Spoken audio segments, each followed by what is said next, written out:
Jafri Epstein, the billionaire dark network.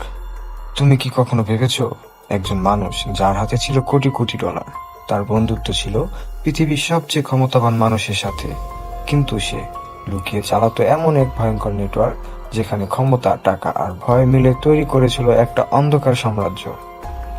Jeffrey Epstein জন্ম নেয় 1953 সালে নিউ ইয়র্কে।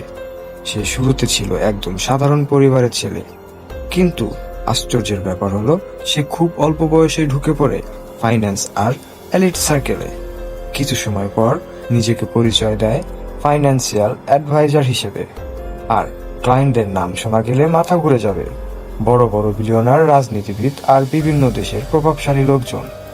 কিন্তু প্রশ্ন ছিল, এত দ্রুত সে কিভাবে এত বড় হয়ে গেল?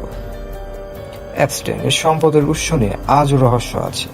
সে বলতো সে ইনভেস্টমেন্ট করে টাকা বানায়, কিন্তু অনেকে দাবি করে আর তার আসল শক্তি ছিল কানেকশন।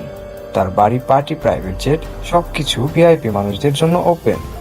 তার একটা বিখ্যাত প্রাইভেট প্লেন ছিল যাকে অনেকে ডাকতো ললিতা এক্সপ্রেস।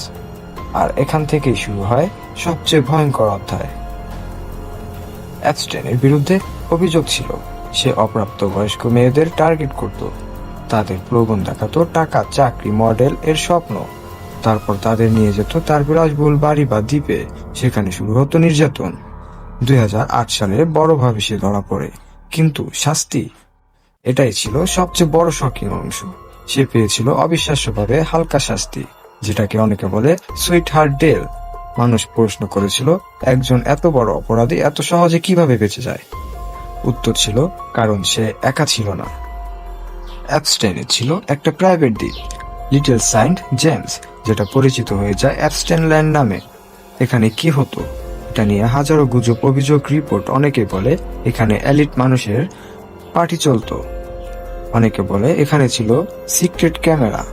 আর যদি সত্যি থাকে তাহলে অ্যাপস্টেন ছিল শুধু অপরাধী না, সে ছিল একটা নেটওয়ার্কের দরজা। 2019 সালে অ্যাপস্টেন আবারও গ্রেপ্তার হয়। এবার চার্জ ছিল সেক্স ট্রাফিকিং।